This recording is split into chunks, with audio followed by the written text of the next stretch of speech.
Hello everyone, welcome to W scoop tech. Myself Deep और हम लोग पढ़ रहे हैं पाइथन प्रोग्रामिंग। तो फ्रेंड्स, आज के इस टॉपिक में हम लोग बात करने वाले हैं पाइथन के स्टेटमेंट के बारे में। ये स्टेटमेंट क्या क्या हो सकते हैं, इनको कैसे लिखते हैं, इनके लिखने पर क्या क्या होने वाला है, सब कुछ जानते हैं इस वीडियो में। चलिए शुरुआत करते हैं हमारे पाइथन के स्टेटमेंट की कि स्टेटमेंट किससे कहते हैं। ठीक है भाई, तो पाइथन स्टेटमेंट जो है वो एक सेट होता है। सेट किसका? सेट ऑफ टोकन्स का। ठीक है, आपको याद होगा कि मैंने आपको पढ़ाया था कि लेक्सिकल ऑफ पाइथन, जिसमें सबसे छोटी चीज जो होती है वो होती है कैरेक्टर सेट, बिल्कुल इंग्लिश की जैसे। ठीक है, तो थोड़ा सा मैं आपको रिवाइज करवा देता हूँ यहाँ पर। मान लीजिए मेरे पास यहाँ पे इंग्लिश लैंग्वेज है और यहाँ पाइथन लैंग्वेज है, दोनों लैंग्वेज है तो इनकी कुछ प्रॉपर्टी हमारे पास में कॉमन भी होती है। जिस तरह से इंग्लिश में सबसे छोटी चीज होती है अल्फाबेट्स, अल्फाबेट्स से हम लोग बनाते हैं वर्ड्स और वर्ड्स से हम लोग बनाते हैं सेंटेंस। ठीक है दोस्तों, उसी तरह से पाइथन में जो सबसे छोटी चीज होती है, जो सबसे पहले अल्फाबेट्स मान लेते हैं पाइथन के, जिनको हम लोग कहते हैं कैरेक्टर सेट। क्या कहते हैं? कैरेक्टर सेट कहते हैं। अब इन कैरेक्टर को, जैसे कि ए बी सी डी है ना, 5 6 और कुछ सिंबल को मिलाकर हम लोग कुछ वर्ड्स बनाते हैं जिसको हमने नाम दिया था टोकन्स। अब हमने डिफरेंट डिफरेंट टोकन पढ़ लिए थे कि कीवर्ड क्या होता है, आइडेंटिफायर क्या होता है, पंक्चुएटर्स क्या होते हैं, लिटरल तक हमने यहाँ तक पढ़ लिए थे। तो इन्हीं टोकन्स को मिलाकर, जैसे वर्ड्स को मिलाकर सेंटेंस बनाया जाता है, उसी तरह से टोकन्स को मिलाकर क्या बनाया जाता है? टोकन्स को मिलाकर बनाया जाता है हमारे पास में सेंटेंस, है ना, जिसको हम लोग कहेंगे स्टेटमेंट, है ना दोस्तों।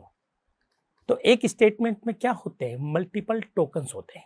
चलिए मैं आपको बताता हूँ कैसे।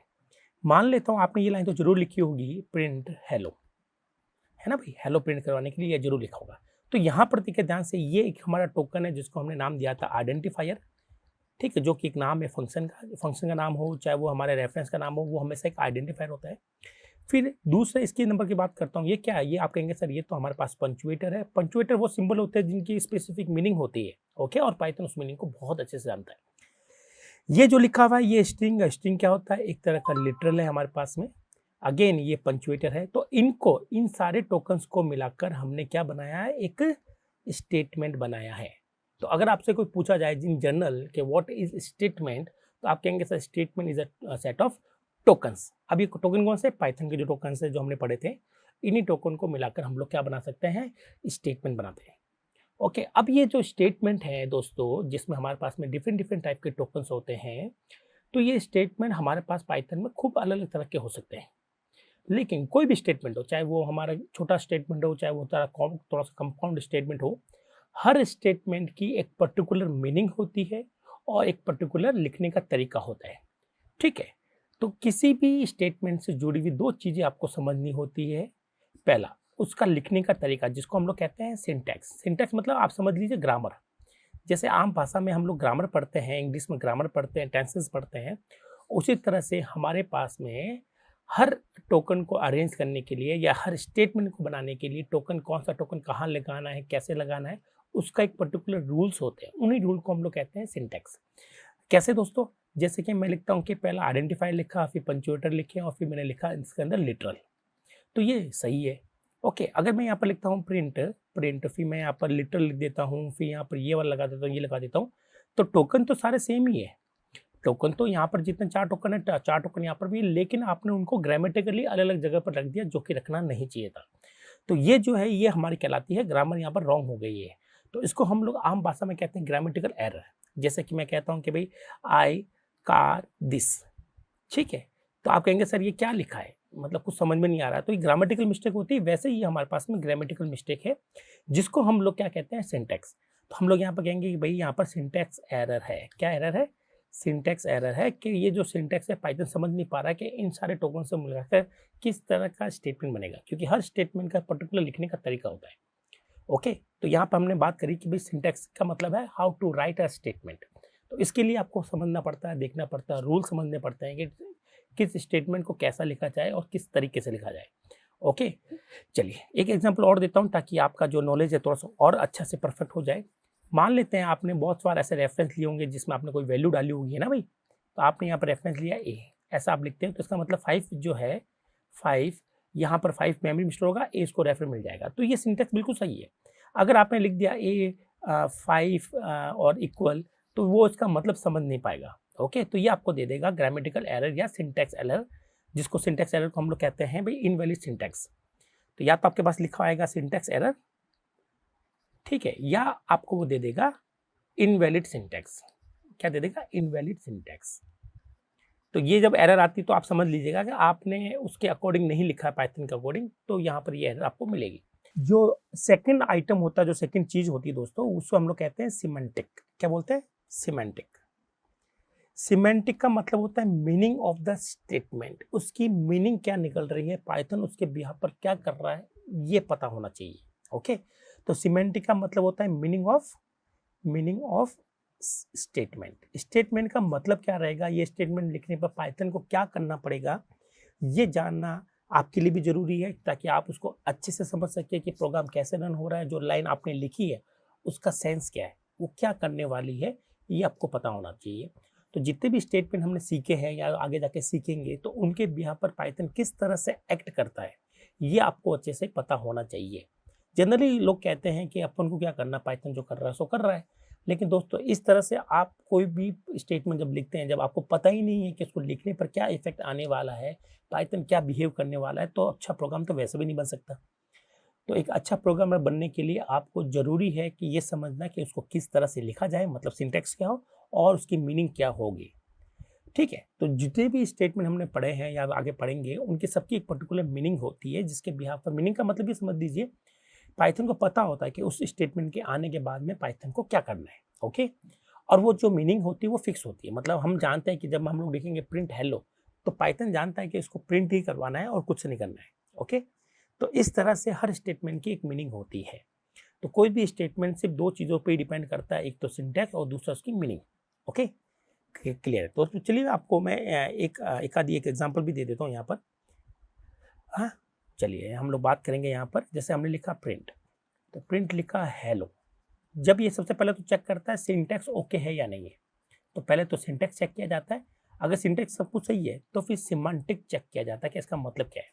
तो इसका मतलब है कि यहाँ पर जो हेलो नाम की स्ट्रिंग है, वो आपको स्टैंडर्ड आउटपुट बोले तो मॉनिटर पर डिस्प्ले करने के लिए बनाई गई है।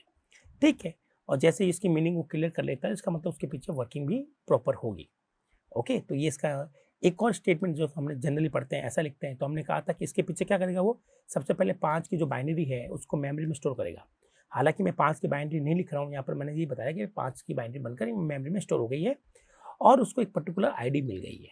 ठीक है, और यहाँ पर इसका काम हो गया है पाइथन का। अब इसका जो काम होता है असाइनमेंट ऑपरेटर का, वो क्या होगा, वो ये कहेगा पाइथन को कि पाइथन यहाँ पर एक रेफरेंस ए क्रिएट करे और इस रेफरेंस को इसको रेफर करने दे।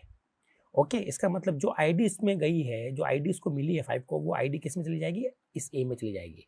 इसका मतलब ए की आईडी और 5 की आईडी अगर आप चेक करेंगे तो दोनों की आईडी एग्जैक्टली सेम आने वाली है। तो असाइनमेंट का मतलब क्या होता है, ये भी हमारा पाइथन जानता है। तो ये जो सिमेंटिक्स है, ये सब के सब सिंटैक्स की बात चलते हैं। हाँ, कई बार हमारे पास सिमेंटिक एरर भी आ जाती है कि वो उसको लिखा तो आपने सही है, लेकिन उसको समझ नहीं पा रहा कि इसके बिहाफ पर करना क्या है। ओके, ऐसे भी सिचुएशन आपके पास बहुत बार आने वाली है। क्लियर है दोस्तों? तो सिंटैक्स वाइज हम लोग कैसे देखते हैं और सिमेंटिक वाइज कैसे देखते हैं, ये आपको पता होना चाहिए। मैं आपको छोटा सा एक आइडिया दे देता हूँ, आपको आइडिया मिल जाएगा सर सिमेंटिक एरर कैसे आ रही है और सिमेंटिक कैसे आ रही है। ठीक है, तो मैंने लिखा A5। ओके, तो ये जैसे मैं लिखता हूँ तो आप कहेंगे सर ये तो सब कुछ सही है, यहाँ पर कोई दिक्कत नहीं है। फिर मैंने यहाँ पर सपोज करो कि यहाँ पर लिख दिया A56। ओके, इस तरह से कुछ लिख दिया कि इसको मैं बंद कर देता हूँ, सपोज करो।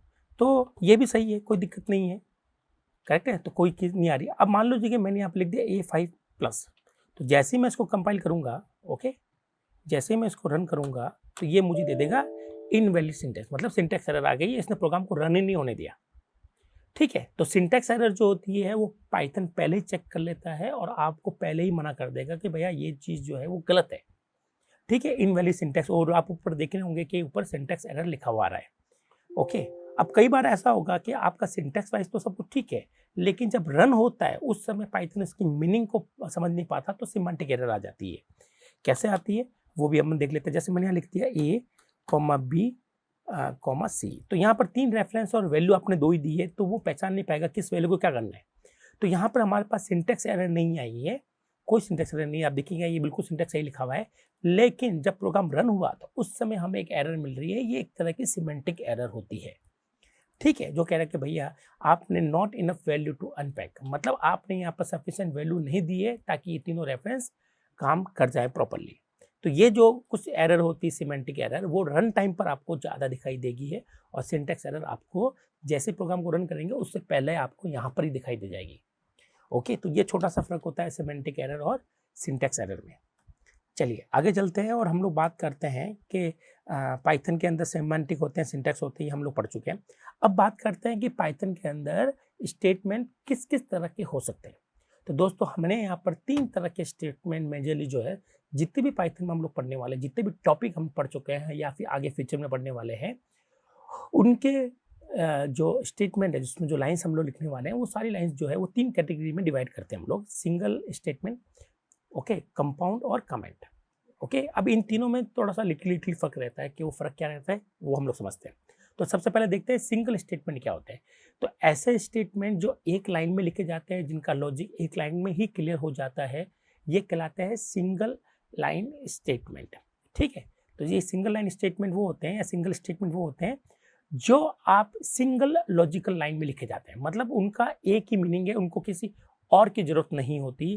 ठीक है, वो होते हैं हमारे पास में क्या, सिंगल। जैसे कि अभी तक जो हमने लिखे हैं दोस्तों, जैसे कि ये ऊपर वाला मान लेता हूँ, आपने ये लिखा है, तो ये एक सिंगल लाइन स्टेटमेंट है, ये भी आपका एक सिंगल लाइन स्टेटमेंट है, ये भी आपका एक सिंगल लाइन स्टेटमेंट है, ओके, और ये भी आपका एक सिंगल लाइन क्या है, स्टेटमेंट है। तो सब के सब सिंगल लाइन स्टेटमेंट है, जिनका किसी और लाइन पर डिपेंड होना जरूरी नहीं है। ये सभी के सभी इंडिपेंडेंट है, ओके, और ये सभी इंडिपेंडेंटली वर्क कर रहे हैं। ऐसा नहीं है कि अगर मैंने A5 लिखा है, ओके, तो ये B7 लिखना जरूरी है, ऐसा कुछ जरूरी नहीं है, आप जो चाहे वो कर सकते हैं, आपकी इच्छा है।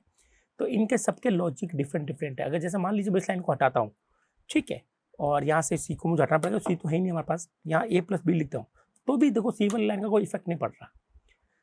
तो आप समझ गए मेरी बात। मैं ये कहना चाह रहा हूँ कि जो सिंपल या सिंगल स्टेटमेंट होते हैं, उनका लॉजिक जो सिंगल लाइन के अंदर ही एक्सप्लेन किया जाता है। ठीक है, उनको किसी और लाइन की या फिर कंबाइंड होकर काम करने की आदत नहीं है।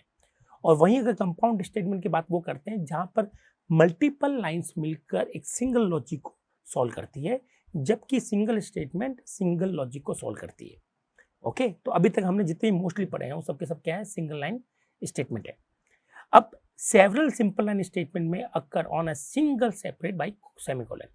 तो अब मैं आपको थोड़ी सी बात करते हैं कि जब सिंगल लाइन हम लोग लिखते हैं यहाँ पर, ठीक है, तो चलिए मैं आपको सिंपली लिख कर देता हूँ। एक तो ये हो गया दोस्तों प्रिंट हेलो, और एक मैंने ले लिया, सपोज करो प्रिंट A+B, या मतलब 2+3 ले लेता हूँ। तो दो मेरे पास में सिंगल स्टेटमेंट है। ओके, अब होता ये क्या है, जब इनको रन करते हैं, अभी कोई एरर नहीं है हमारे पास में, चलो इसका आंसर भी आ गया।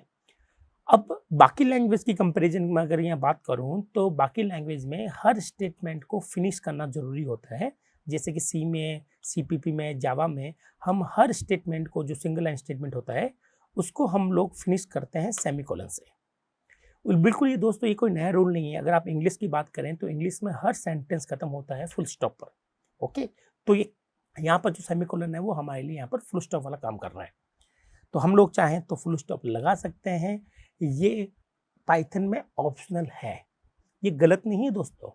काफ़ी लोग कहते हैं ये गलत है, सेमीकोलन अलाउ नहीं है। दोस्तों ये अलाउड है, बट ये ऑप्शनल है, आप चाहे तो लिख सकते हैं और चाहे तो छोड़ सकते हैं। चलिए मैं आपको इसको कंपाइल, इसको रन करके दिखाता हूँ ना। तो Alt+R के हमने रन किया और इसको रन करेंगे तो हमें आवाज़ में अभी भी आउटपुट आ रहा है दोस्तों, आ रहा है ना भाई, मैं कोई गलत नहीं बोल रहा हूँ। तो क्वेश्चन यहाँ पे ये अराइज होता है कि सर यहाँ पर दो लाइन को फिनिश करने का जो कॉन्सेप्ट है, C, CPP, जावा, अदर लैंग्वेज के अंदर सेमीकोलन लगाना कंपल्सन होता है, जबकि पाइथन में ये कंपल्सन नहीं है। पाइथन में सेमीकोलन लगाना एक ऑप्शनल है। अब आप कहेंगे सर तो इसका एडवांटेज क्या होता है, हम लोग कब लगाएं और कब ना लगाएं। तो दोस्तों पाइथन का एक रूल समझ लीजिएगा, जो कि सिंगल लाइन स्टेटमेंट का रूल है। वो रूल क्या कहता है, ध्यान से सुनिएगा। वो रूल ये कहता है कि भाई each statement consider as a each line. ठीक है, मैं यहाँ पे लिख के दिखा देता हूँ आपको। इस रूल को थोड़ा समझ लीजिएगा, बड़ा काम का रूल है। ठीक है, and of line is and of statement. जब लाइन खत्म हो जाती है, एक लाइन का मतलब एक स्टेटमेंट माना जाएगा। ये एक पाइथन का जनरल रूल है और इसकी वजह से ही हम लोग सेमीकोलन को ऑप्शनल हो जाता है, सेमीकोलन लगाए ना लगाए सब कुछ चलता है। ठीक है, इसका मतलब है कि लाइन का मतलब है दोस्तों कि ये हमारा पाइथन का प्रोग्राम है जिसमें लॉजिकली हम लोग बोलते हैं कि ये एक पहली लाइन है, दूसरी लाइन है, तीसरी लाइन है, और हर लाइन में हम लोग एक स्टेटमेंट लिखने वाले हैं। जैसे कि यहाँ पर मैंने लिखा equal to 5, B equal to 6, और यहाँ मैंने लिख दिया प्रिंट ए प्लस बी। इसका मतलब है कि हर स्टेटमेंट हर लाइन में लिखा जा रहा है, एक लाइन में एक स्टेटमेंट आ रहा है। तो जैसे लाइन खत्म होती है तो हम लोग ये भी मान लेते हैं कि वो स्टेटमेंट खत्म हो गया है। तो एंड ऑफ लाइन मतलब ये जब लाइन एंड हो रही है इस लाइन में कुछ है ना, तो हमारा एंड ऑफ स्टेटमेंट हो गया, मतलब ये स्टेटमेंट भी हमारा यहाँ पर फिनिश कर देगा। तो ये जो कॉन्सेप्ट है ये पाइथन का कॉन्सेप्ट है दोस्तों, इसी वजह से हमें सेमीकोलन लगाकर खुद ब खुद स्टेटमेंट को खत्म बताने के लिए खत्म हो गया। ये रिक्वायरमेंट बिल्कुल नहीं है, ये ऑप्शनल है। ठीक है, तो ये सेम प्रोग्राम अगर मैं यहाँ पर सेमीकोलन के साथ लगाऊं तो ये कोई एरर नहीं है, बट यहाँ पर ये ऑप्शनल था, तो आप कह सकते हो कि हम इसको छोड़ सकते हैं। ठीक है, ये सब कुछ चल रहा है, लेकिन ये कब जरूरी हो जाता है दोस्तों, मान लेता हूं कि मैं एक लाइन में 2 स्टेटमेंट लिखना चाहता हूं। तो आप देख रहे हैं ये पूरी एक लाइन ही है मेरी। ठीक है, ये पूरी एक लाइन है जिसमें मैंने 2 स्टेटमेंट लिखे हैं। एक स्टेटमेंट है प्रिंट हेलो और दूसरा है प्रिंट 2+3। तो पाइथन का रूल ये कहता है कि अगर आप एक लाइन में 2 स्टेटमेंट लिखेंगे तो वो कैसे समझेगा, वो समझेगा कि ये पूरा एक लाइन में एक स्टेटमेंट होता है, कहने का मतलब ये है। तो वो क्या करेगा, इसको पूरा एक स्टेटमेंट मानेगा और ये कह देगा भैया ये क्या लिख दिया, ये तो कुछ समझ में नहीं आ रहा। तो दोस्तों ये एरर है। क्या ये एरर है। तो यहाँ पर जैसे हम इसको रन करेंगे तो ये बोलोगे एरर है।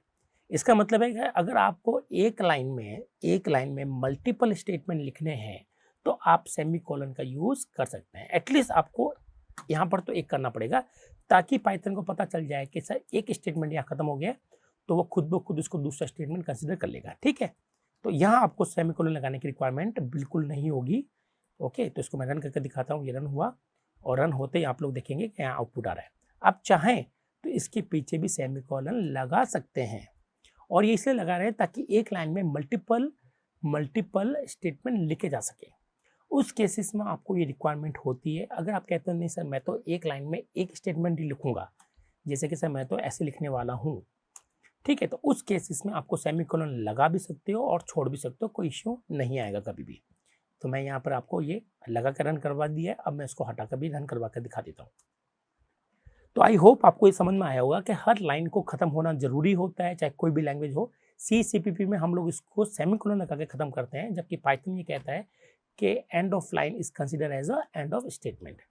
ओके, तो इसी रूल की वजह से हम लोग हर लाइन में एक स्टेटमेंट लिखते हैं। ठीक है, आप चाहें तो एक लाइन में मल्टीपल स्टेटमेंट लिख सकते हैं, इट्स ओके। तो आई होप आपको ये पता चल गया होगा कि इसी वजह से हमारा जो सेमीकोलन जो होता है वो क्या होता है, ऑप्शनल होता है, जबकि C++ में ये कंपलसरी है। C++ में ये वाला रूल लागू नहीं करते हम लोग। वहाँ तो हम लोग मैन्युअली खुद फाइनल करते हैं कि हमारा स्टेटमेंट यही फिनिश है, तो वहाँ आपको एडिशनल अपना इनपुट देना पड़ता है। पाइथन को सिंपल बनाना था, ओके, और वो चाहते थे कि सेमीकोलन लिखना और उसको भूलना, ये बिगिनर लेवल पर बड़ी मिस्टेक होती है दोस्तों। सी में क्या होता है, काफ़ी 10 लाइन का प्रोग्राम लिखा तो 1-2 लाइन में हम लोग सेमीकोलन लगाना भूल जाते हैं, तो उस केसेस में हमारे पास में एरर आ जाती है। तो जो लोग बिगिनर होते हैं, चाहे वो सी के हो चाहे वो पाइथन के हो, तो पाइथन जानता था कि उनके लिए बहुत बड़ी हेडेक होने वाली है, तो उन्होंने पाइथन वालों ने क्या किया, इसको इस तरह से कॉन्सेप्ट को डिज़ाइन किया कि end of line is consider as a end of statement. तो आपके पास सेमीकोलन का जो कॉन्सेप्ट था वो हो गया ऑप्शनल। और ये तभी यूजफुल लेते हैं हम लोग जनरली जब हमें एक लाइन में मल्टीपल स्टेटमेंट लिखने होते हैं। उस केसेस में हम लोग यहाँ पर सेमीकोलन का यूज करेंगे, अदरवाइज यूज करने की कोई रिक्वायरमेंट नहीं है दोस्तों। ओके, अब multiple statement in a single line, मतलब पाइथन ये कहता है कि आप मल्टीपल स्टेटमेंट लिख सकते हो सिंगल लाइन में। जैसे कि मैंने आपको लिख के दिखाया था कि सर ये मल्टीपल स्टेटमेंट है सिंगल लाइन में, तो इस केसेस में आपको यहाँ पर एटलीस्ट इन दोनों के बीच सेपरेट करना जरूरी है, जो कि हम लोग सेमीकोलन से सेपरेट करेंगे, यहाँ पर जरूरी है। और यहाँ जरूरी नहीं है, आपका प्रोग्राम चलेगा, आप चाहे तो लगा दें चाहे तो छोड़ दें।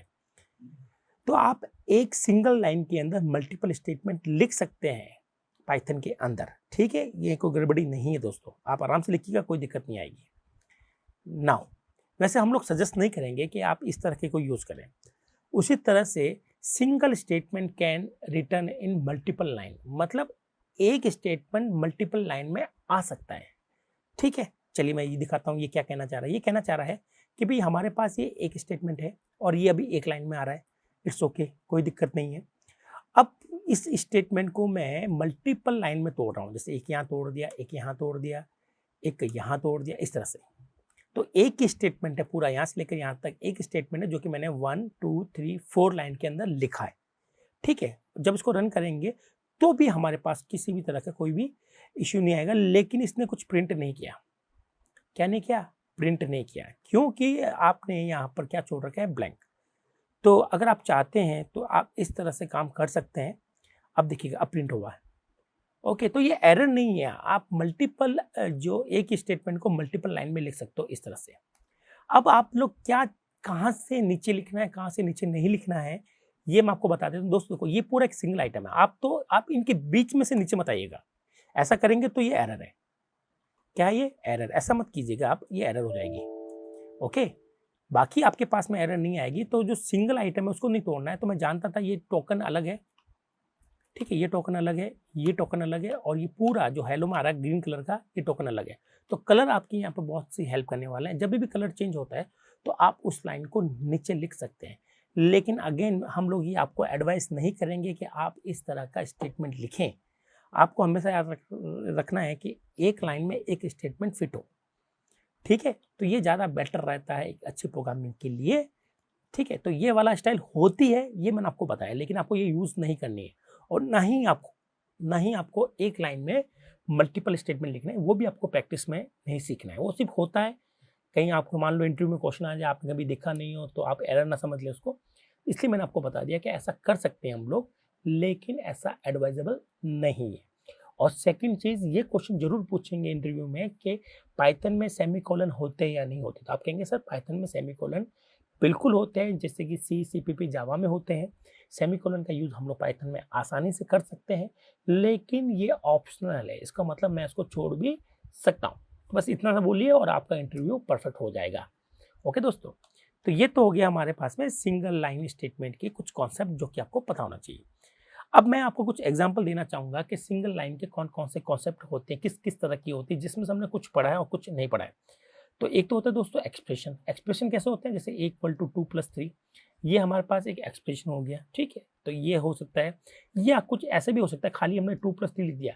तो ये स्टेटमेंट भी क्या है? एक तरह का एक्सप्रेशन है। एक्सप्रेशन जनरली हम लोग उन स्टेटमेंट को कहते हैं जहाँ पर हमारे पास में कुछ मैथमेटिकल इक्वेशंस हो, ठीक है, कुछ हमारे पास में इक्वेशन कैलकुलेट हो रही हो, कहीं ना कहीं कुछ ऑपरेशन आ रहे हो, वो स्टेटमेंट क्या कहलाते हैं? एक्सप्रेशन कहलाते हैं, ठीक है। तो इसके एग्जांपल मैंने लिख ही दिए हैं कि ऐसे भी होता है और ऐसे भी होता है, ठीक है। फिर एक होता है एसेट्स। ये अभी तक हमने किया नहीं, आने वाले टाइम में जो हम लोग टॉपिक पढ़ेंगे उसमें ये होगा। असाइनमेंट स्टेटमेंट हम लोग कर चुके हैं, जैसे कि आपका ये असाइनमेंट स्टेटमेंट है, इस तरह का है। या फिर आप (a+2 + 3), जहाँ भी ये असाइनमेंट ऑपरेटर आता है उसको हम लोग कहते हैं असाइनमेंट स्टेटमेंट, ओके। इसमें ये भी इंक्लूड करते हैं हम लोग कि a + = 3, ये हमने लिखा था ना दोस्तों। तो ये भी हम लोग इंक्लूड करते हैं। ये सब असाइनमेंट स्टेटमेंट कहलाते हैं, जहाँ पर एक वैल्यू को एक रेफरेंस से बाइंड करना होता है, ओके। फिर हमने बताया था कि ऑगमेंटेड असाइनमेंट हम लोग करते हैं, ठीक है। तो इन तरह के हमने असाइनमेंट करे हैं। डिलीट स्टेटमेंट हमने कर लिया है कि हमें अगर किसी भी वेरिएबल को हटाना हो, जैसे कि (3) लिखा है, अगर हम लोग चाहते हैं अब a का यूज़ नहीं करना चाहते हैं तो आप डिलीट a लिख दीजिएगा, तो वो a को हटा देगा, ठीक है। ये हमने कर लिया है। कुछ हमने किए नहीं है दोस्तों, वो आगे आने वाले टॉपिक में हो जाएंगे, ठीक है। तो अभी तक हम लोग यही सीख रहे हैं कि भाई क्या क्या हो सकते हैं। तो मैंने यहाँ पर एक जनरल लिस्ट बनाकर आपको दी है, जैसे कि इंपोर्ट होता है, कंटिन्यू होता है, ब्रेक होता है, ये सब स्टेटमेंट के टाइप्स हैं जो कि अब हम लोग करेंगे, क्योंकि अभी तक हमने सिर्फ बेसिक किया है और इसके बाद में हमें यही तो करना है। चलिए, ये तो हो गया हमारा फर्स्ट वाला पार्ट। सेकेंड जो हो गया वो होता है कंपाउंड स्टेटमेंट। कंपाउंड स्टेटमेंट वो स्टेटमेंट होते हैं जो कि स्टेटमेंट का सेट है। कुछ पर्टिकुलर 4 या 10 या 15 या 20 स्टेटमेंट मिलकर लॉजिकली वो सारा मिलकर एक काम करते हैं, एक लॉजिक को क्लियर करते हैं, तो वो कहलाते हैं कंपाउंड स्टेटमेंट। ऐसे के लिए जरूरी है कि सारे के सारे स्टेटमेंट एक साथ में मिलकर काम करें, वो एक दूसरे के साथ में मिलकर काम कर रहे हैं। ऐसे क्या कहलाते हैं? कंपाउंड स्टेटमेंट कहलाते हैं, जिसमें आपके पास में मल्टीपल स्टेटमेंट पर एक जैसे रूल लागू होंगे, एक जैसा लॉजिक लागू होगा। क्या होता है ये मैं आपको समझाता हूँ। पहले आप यहाँ पर देख लें, compound statement contain group of other statement. आप समझ गए ना भाई? तो जो कंपाउंड स्टेटमेंट होते हैं वो अदर स्टेटमेंट का ग्रुप है बस। ओके, अब ये ग्रुपिंग जो होती है, ठीक है, तो पाइथन कंपाउंड स्टेटमेंट करता क्या है कि उनमें अदर स्टेटमेंट होते हैं, वो उनके अंदर लिखे जाते हैं। जैसे कि यहाँ पर मैंने कोई लॉजिक लिख दिया और उसके अंदर मैंने खूब सारे स्टेटमेंट लिख दिए। तो यहाँ पर स्टेटमेंट का ब्लॉक होता है, इस ब्लॉक के अंदर आप 1, 10, 20, 30 जितने चाहे स्टेटमेंट लिख दीजिएगा। जैसे कि मान लीजिए मैंने यहाँ पर लिखा है, सपोज कीजिए इफ 5 लेस देन 3, और यहाँ पर मैंने लिख दिया स्टेटमेंट 1, S1, S2, S3। तो ये तीनों जो स्टेटमेंट है वो लॉजिकली आपस में कनेक्टेड है और उन पर एक जैसे रूल लागू होंगे। तो ये जो है वो नेस्टेड पार्ट है इसका मतलब इसके अंदर की तरफ आ रहा है। तो यही मैं आपको समझा रहा हूँ कि अदर स्टेटमेंट का जो होगा वो नेस्टेड होंगे इनसाइड देम। तो मतलब ये सब के सब जो तीनों स्टेटमेंट है वो इस वाले स्टेटमेंट के अंदर की तरफ होंगे। अब ये सारे के सारे सेम जनरल रूल या जनरल पैटर्न फॉलो करेंगे। ओके, ये पैटर्न या रूल क्या होगा ये ऊपर वाली लाइन आपको बताएगी। तो जैसे कि हम लोग लिखते हैं डेफ, ठीक है, डेफ हेलो, इस तरह से सपोज करो। तो यहाँ पर मैंने लाइन लिख दी, सपोज करो S4, S5, ठीक है। तो ये दोनों जो लाइन है, ये दोनों जो स्टेटमेंट है वो हमने ग्रुप कर दिया, कंपाउंड स्टेटमेंट बना दिया है, जो कि लॉजिकली इसके अकॉर्डिंग जुड़ा हुआ है। ये है फंक्शन और ये है हमारे पास में इफ, ठीक है। तो आपको समझ में आ गया ना भाई, जब कुछ लाइन ऑफ स्टेटमेंट मिलकर एक सिंगल कॉन्सेप्ट को सॉल्व करते हैं या किसी सिंगल एंटिटी के अंदर लिखे जाते हैं, ग्रुप के अंदर काम करते हैं, ऐसे स्टेटमेंट क्या कहलाते हैं, हमारे पास कहलाते हैं कंपाउंड स्टेटमेंट। तो आने वाले टाइम पर मैं सबसे पहले आपको कंपाउंड स्टेटमेंट पढ़ाऊंगा, जैसे कि इफ हो गया या फंक्शन हो गया या फिर हमारे पास में लूप्स होंगे, इटरेशंस हो गए ना, इस तरह से।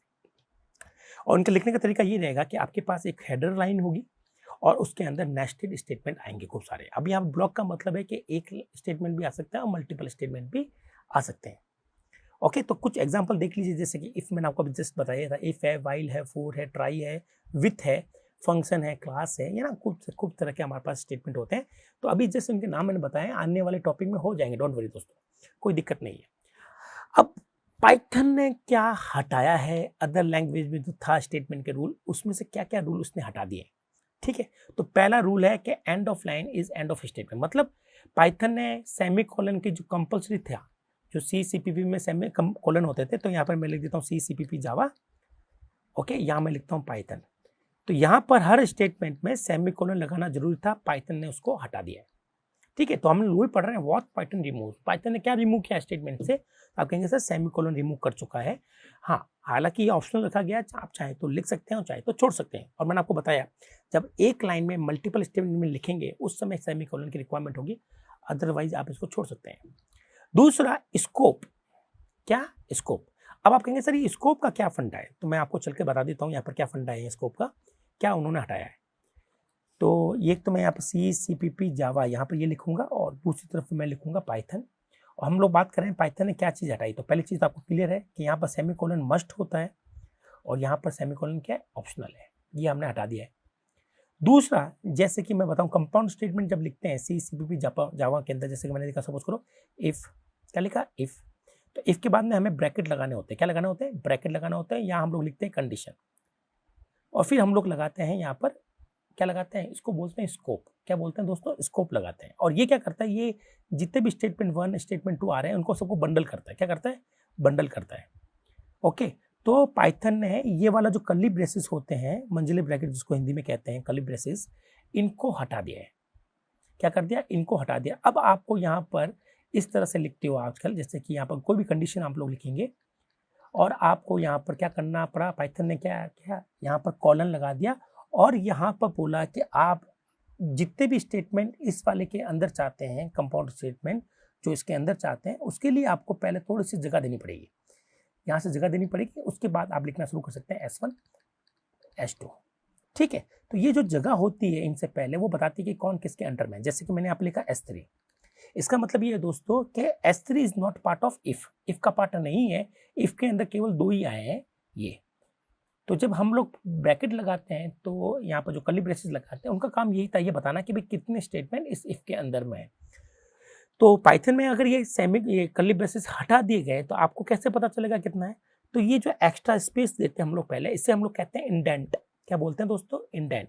इस इंडेंट का लॉजिक यहाँ पर इंक्लूड किया गया है, इस इंडेंट के लॉजिक को यहाँ अपनाया गया है, ठीक है। तो जिन जिन लाइन के पास में इंडेंट है तो वो लाइन किसकी मानी जाएगी, इफ की मानी जाएगी। ओके, तो ये S1 S2 दोनों ही इस इफ से जुड़े हुए, लेकिन S3 जो है वो इस इफ से जुड़ा हुआ नहीं क्योंकि इसमें इंडेंट नहीं दिया।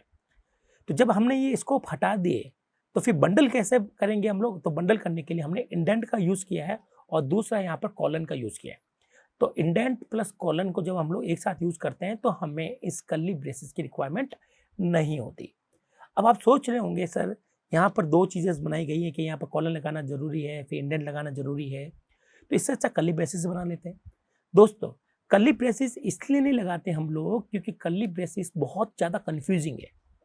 ठीक है, याद रखिएगा, कर्ली ब्रेसेस कन्फ्यूजिंग वाला कॉन्सेप्ट था। कैसे था कन्फ्यूजिंग वाला, मैं एक एग्जाम्पल देता हूँ। ठीक है, तो आप खुद कहेंगे सर ये तो बड़ा डेंजरस था। ठीक है, जैसे कि मैं यहाँ पर लिख रहा हूँ, सपोज करो 4 है ना, 4 int I equal to 0, I is less than equal to 10 और आई प्लस प्लस। ओके, फिर मैंने लिख दिया इफ, फिर मैंने लिख दिया आई इज लेस देन 5। ठीक है, फिर मैंने यहाँ लिख दिया if I is less then 3। ठीक है, फिर यहाँ लगा दिए। अब आपको खुद को ही समझ में नहीं आता कि कौन किसके साथ में जुड़ा हुआ है, ये किसका है, ये किसका है, ये किसका है। तो ये बड़ी दिक्कत रहती थी। ओके, ये बड़ी दिक्कत रहती थी हम लोगों को। हम लोग यही चाहते थे पाइथन के अंदर, यार ये चीज़ें जो है वो बहुत ज़्यादा एरर रहती थी। एरर क्या आती थी, या तो आप लोग लगाना भूल जाते थे, और लगा भी दिया तो आपको पढ़ने में दिक्कत होती थी कि सर ये जो है ये इससे जुड़ा हुआ है या ये इससे जुड़ा हुआ है, तो फिर बड़ा मायने रखता था हमारे लिए। ओके, तो इससे बचने के लिए, प्रोग्राम को सिंपली रीडेबल बनाने के लिए, इजी बनाने के लिए उन्होंने स्कोप वाला जो है ये जो कर्ली ब्रेसेस ये हटा दिया। ओके, ये जब हटाया तो भाई कुछ ना कुछ तो बंडल करने के लिए पहले तो हम लोग इसका सारा लेते थे और ये कहता था कि ये सारी लाइन जो है वो 4 की है ना, तो ये बंडल तो इससे बनाते थे हम लोग, कंपाउंड तो इससे करते थे। जब ये हट गया तो कंपाउंड किससे करेंगे? तो उसके लिए ऐसा तरीका ढूंढना था हमें जिसमें ये वाला ज़्यादा मिस्टेक ना करें, ये वाली जो प्रॉब्लम हट जाए हमारी। तो उन्होंने क्या कर दिया कि आपको अगर किसी चीज़ का इंडेंट देना है, ठीक है, अगर किसी चीज़ में बंडल करना है तो इंडेंट दीजिए। तो मैं आपके लिए प्रोग्राम बना के दिखा देता हूँ, चलो यहाँ पर। हालांकि आपको प्रोग्राम को लॉजिक नहीं देखना है कि वो प्रोग्राम क्या कर रहा है, बस आपको ये समझना है कि इंडेंट का कितना अच्छा रोल है। ठीक है, तो यहाँ पर मैं एक नंबर लेता हूँ, उसकी वैल्यू मैं यूजर से पूछूंगा और ये पता लगाऊंगा कि वो नंबर जो है इवन है या ऑड है। तो पहले तो यूजर से वैल्यू ले लूँ मैं, यहाँ से यूजर वैल्यू दी और प्रॉम्प्ट भी दे देता हूँ उसको, ये लिख देता हूँ एंटर दी वैल्यू। ये प्रॉम्प्ट मतलब एक मैसेज दे दिया उसको मैंने, ताकि उस मैसेज बाद वो एक वैल्यू पुट करेगा, वो जो वैल्यू वो हमारे पास ए में आ जाएगी। अभी जो ए में जो वैल्यू है ये हमारे पास में इवन है या ऑड है, इसके लिए हम क्या करेंगे, हम लोग लगाएंगे इफ। तो अभी आपको इफ पर ध्यान नहीं देना है, बस ये समझ लीजिएगा कि हम लोग यहाँ पर कुछ कंडीशन लगा रहे हैं, जैसे a%2 इक्वल 0। ठीक है, तो पहले तो दोस्तों हम लोग ये करते थे, हालांकि मैं यहाँ पर करूँगा तो एरर आएगा, ये करते थे और उसके अंदर हम लोग लिखते थे स्टेटमेंट। ठीक है, जैसे यहाँ लिख दिया प्रिंट है ना, समझ लो, इस तरह से लिखते थे। तो होता क्या था, ये जो बहुत ज़्यादा प्रोग्राम के अंदर इतने ज़्यादा हो जाते थे बड़े प्रोग्राम के अंदर कि आपको इनको मैच करते करते परेशान हो जाते हैं कि सर कौन सा किसके अंडर में है, किसके अंडर में नहीं है, कौन किससे जुड़ा हुआ है। ठीक है, ये बड़ी दिक्कत रहती थी।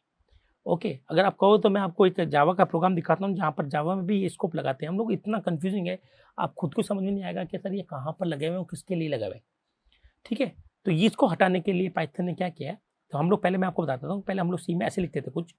अब आजकल पाइथन में कैसे लिखते हैं, पाइथन में हमें क्या करना है, यहाँ लगाना है कॉलन और हमें मारना है एंटर। तो खुद ब खुद इससे पहले ये स्पेस आ जाएगा, इसे बोलते हैं इंडेंट।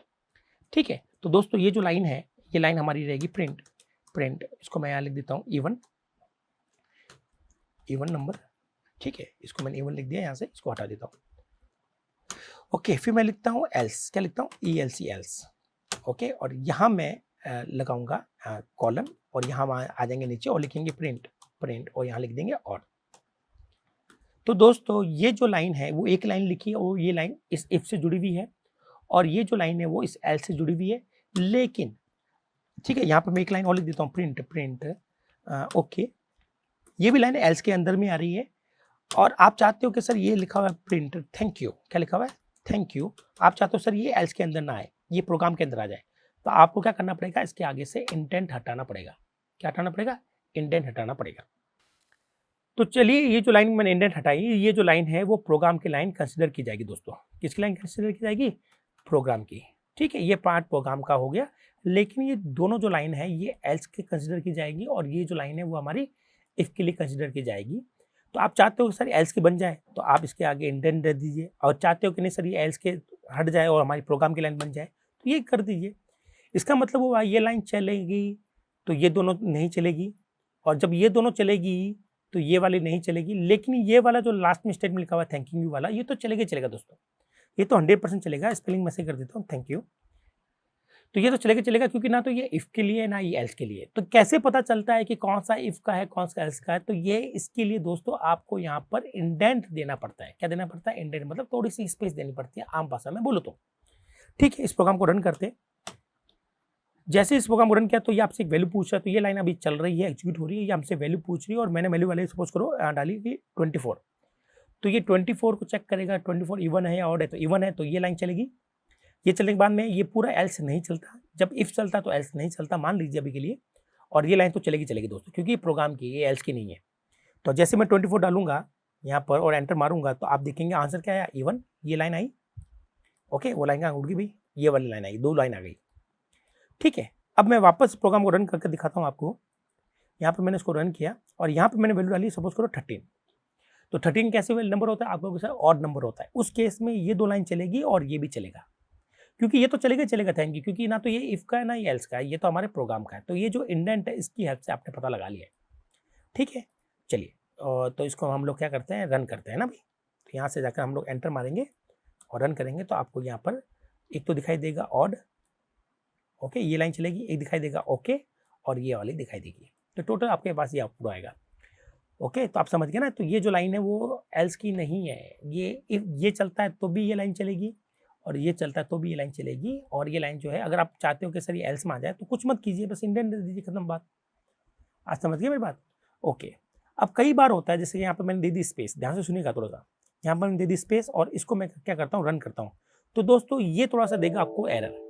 यहाँ इंडेंट का इशू आ गया है, वो कह रहा है कि अगर आपने इंडेंट दिया तो एल्स का बन जाए, और इंडेंट नहीं दिया तब तो प्रोग्राम का बन जाए, लेकिन आपने एक स्पेस दे दी। अब खाली एक सिंगल स्पेस, ये किसके अलाइनमेंट है जी, समझ में नहीं आ रहा यार। ना तो ये इसके अलाइनमेंट आ रही है टोटल, ना ये प्रोग्राम के अलाइनमेंट आ रही है, तो किसके अलाइनमेंट है? तो ये आपको दे देगी इंडेंट एरर। क्या दे देगा ये? Indent error. तो जब भी इंडेंट एरर आ रही है आप लोग समझ जाइएगा कि कहीं ना कहीं आपके इंडेंट का इशू आ गया है। तो ये कह रहा है कि इसका लेवल मैच नहीं हो रहा, क्योंकि हमारे पास प्रोग्राम में 2 ही लेवल है, एक तो ये वाला इंडेंट का लेवल है ये वाला, और एक है ये वाला नो वाला, 0 वाला है। अगर आपने 0 वाला रखा तो वो तो माना जाएगा किसका? प्रोग्राम का। और अगर आपने इंडेंट दे दिया तो वो माना जाएगा इफ का या एल्स का। तो अगर आपने ये दिया तो ये किसका माना जाएगा? तो ये हमारे पास में क्या कर देगा? इशू क्रिएट कर देगा। तो आप यहाँ पर ये समझिएगा, आपको अलाइन से काम करना है ताकि आपको प्रोग्राम की रीडेबिलिटी बनी रहे। अलाइन का मतलब क्या होता है? चलिए मैं आपको दिखाता हूँ। तो यहाँ हम लोग आगे बढ़ेंगे और यहाँ बात करेंगे कि मान लीजिए आपके पास कोई स्टेटमेंट है S1। ठीक है, ये हमारा प्रोग्राम है, ये मैं सॉरी थोड़ा सा लाइन अच्छी नहीं बनी, ये मान लेता हूँ प्रोग्राम की लाइन है। ठीक है, तो ये प्रोग्राम का होगा लाइन, सॉरी इसको आगे सेमीकोलन लगाने की जरूरत नहीं मुझे। ठीक है, हटा देता हूँ, ये प्रोग्राम की होगी। फिर आपने यहाँ पर लिखा सपोज करो इफ, ये भी प्रोग्राम का होगा इफ। ठीक है, और फिर आपने यहाँ पर जो भी लिखना था, और फिर यहाँ से आपने ये दे दिया इंडेंट, तो आपने लिख दिया S2। तो S2 जो होगा वो किसका होगा? इफ का होगा। S3 भी किसका होगा? इफ का होगा। S4 भी किसका होगा? इफ का होगा। S5 किसका होगा? सर ये प्रोग्राम का होगा। तो ये दोनों लाइन प्रोग्राम की है, ये तो चलेगी चलेगी, और ये तीनों लाइन हमारे इस इफ के साथ में जुड़कर एक सिंगल लॉजिक बना रही है। इसी को कहते हैं कंपाउंड स्टेटमेंट दोस्तों। तो कंपाउंड स्टेटमेंट से पहले आपको लेवल देखना पड़ेगा। ठीक है, तो ये पूरा एक अलाइन होना चाहिए और ये दूसरा अलाइनमेंट है, तो इसे बोलते हैं अलाइन होना। सारे सिंबल ये, जबकि हम लोग सी में करते हैं तो सी में ऐसा कोई रूल नहीं है। ठीक है, सी में तो आप कोई भी लाइन कहीं भी लिख दो, कहीं इंडेंट का कोई रूल नहीं है, आप कितना आगे पीछे लिखते हो उससे कोई फर्क नहीं पड़ता। बट जब ये वाला रूल आ जाता है इंडेंट वाला, तो आपको सारी लाइनें एक ही लाइन में रखनी पड़ती है। अगर इनको थोड़ा सा भी आगे पीछे किया, जैसे कि ये वाला मान लीजिए आपने एक और S4 ले लिया या S6 ले लिया, वो आपने यहाँ से लिखा, आपने इतना बड़ा दे दिया इंटेंट, जिसमें इसमें इंटेंट कम है, इसमें इंटेंट कम है ना, तो ये आपको दे देगा एरर। ये कहेगा भैया ये तो ना तो मैं इसमें मान सकता हूँ, ना ये इसके साथ अलाइन हो रहा है, किसका अलाइन हो रहा है, तो ये कोई लेवल है नहीं हमारा, तो ये दे देगा एरर। तो यहाँ पर लेवल वाइज लेवल काम करना पड़ेगा और सारे लेवल आपको एक ही लाइन में रखने पड़ेंगे, एक ही स्ट्रेट लाइन के अंदर उनको अलाइन करना पड़ेगा। तो इससे क्या होगा, इस कॉन्सेप्ट से हुआ ये है कि आपके पास में प्रोग्राम की रीडेबिलिटी बढ़ गई है। ओके, तो ये अच्छी चीज़ थी दोस्तों, जिसको हम लोग अपनाया यहाँ पर पाइथन में, ये अच्छी बात थी हमारे लिए। चलिए, तो आपको यहाँ पर कंपाउंड स्टेटमेंट का या फिर ये पता चल गया कि यहाँ पर क्या क्या हटा रहे हैं। तो एक तो हमने यहाँ से ये हटा दिए हैं, ये तो पूरे एग्जैक्टली हटा दिए हैं, और ये हमने क्या रखा है? ऑप्शनल रखा है। क्या रखा है? ऑप्शनल। अब तीसरी चीज़ होती है वो होती है पैरेंथेसिस आर ऑप्शनल। ये पैरेंथेसिस ऑप्शनल होते हैं हमारे पास। कैसे होते हैं ऑप्शनल? चलिए मैं बात करके दिखाता हूँ, इसी क्वेश्चन में दिखा देता हूँ। यहाँ पर आपने ये जो पैरेंथेसिस लिए दोस्तों, ये ऑप्शनल थे, आप चाहें तो उसको हटा दें और चाहे तो उसको रख दे, तो अभी भी प्रोग्राम चलेगा, कोई दिक्कत नहीं आएगी। ठीक है, मैं प्रोग्राम अभी तो, अच्छा अरे यार ये नीचे वाला तो हम लोग भूल ही गए यार, आप मुझे याद दिलाए नहीं आपने कि सर ये तो लटक गया बीच में। तो या तो इसको इस दीवार के ऊपर इसके अकॉर्डिंग अलाइन करें, या तो फिर इसके अकॉर्डिंग अलाइन करें, ठीक है, और कुछ अलाइनमेंट लेवल बिगड़ जाएगा नहीं तो हमारा। चले अब इसको मैं दोबारा रन करता हूँ, इसको रन किया, एंटर मारा, ये प्रोग्राम रन होगा। ठीक है, ये हमसे वैल्यू पूछ रहा है, वैल्यू डाली 24 और हमारे पास में आंसर भी आ गया। कहने का मतलब ये दोस्तों कि यहाँ पर ब्रैकेट लगाना रिक्वायर्ड नहीं है कंपाउंड स्टेटमेंट में, जैसे इफ के साथ हो गया, फोर के साथ हो गया, वहाँ हम लोग CCPP में ब्रैकेट जरूर लगाते हैं, बट यहाँ पर ये ऑप्शनल है। ठीक है भाई दोस्तों, तो यहाँ पर आप समझ गए होंगे कि भाई हमारे पास ये जो ब्रैकेट है ये सबके नहीं, कंपाउंड स्टेटमेंट के अंदर कह रहा हूँ, कंपाउंड स्टेटमेंट में ये क्या है, ऑप्शनल है। हाँ, अगर सिंगल स्टेटमेंट में इसको हटा दिया तब तो दे देगा एरर। कैसे दे देगा एरर, देखो ये है सिंगल स्टेटमेंट, ठीक है, इसमें से अगर आप ये सोचते हो कि सर मैं ये ब्रैकेट हटा दूं, है ना, ये वाला ब्रैकेट हटा दूं, तो आप हटाओगे तो ये आपको दे देगा एरर। क्या दे देगा, ये एरर देगा, तो ये नहीं हटाना दोस्तों। आप समझ गए मेरी बात, समझ गए। तो ये वाले कंपाउंड स्टेटमेंट में जैसे इफ के साथ, फोर के साथ में, ये हम लोग हटा सकते हैं, जो कि हम लोग आगे पढ़ने वाले हैं। तो दोस्तों आई होप आपको ये क्लियर हुआ होगा कि ये काम कैसे हो रहा है। ओके, स्टेटमेंट क्या क्या होते हैं, दो तरह के स्टेटमेंट होते हैं जिसकी हम लोग बात कर रहे हैं। तो दोस्तों इस वीडियो में हम लोग केवल इतना ही पढ़ेंगे। ओके, आगे आने वाले वीडियो के अंदर मैं आपको जो नेक्स्ट हमारे पास में जो स्टेटमेंट का टाइप होता है कमेंट्स, उसके बारे में बताएंगे, क्योंकि ये वीडियो बहुत लंबा हो रहा है दोस्तों। ठीक है, तो उसको छोटा रखेंगे ताकि आप थोड़ा थोड़ा सीखें, ज़्यादा अच्छा सीखें। तो नेक्स्ट वीडियो में आपको मैं कमेंट के बारे में बताऊंगा, जो कि तीसरा तरह का स्टेटमेंट होता है। ये ना तो सिंगल है, ना ये हमारे पास कंपाउंड है, ये अलग ही कॉन्सेप्ट है इसका। ठीक है, देखते हैं कि ये सिंगल और कंपाउंड से किस तरह से अलग होता है। हमारा जो कमेंट्स है वो भी एक तरह का स्टेटमेंट होता है। तो मिलते हैं नेक्स्ट वीडियो में, तब तक के लिए थैंक यू।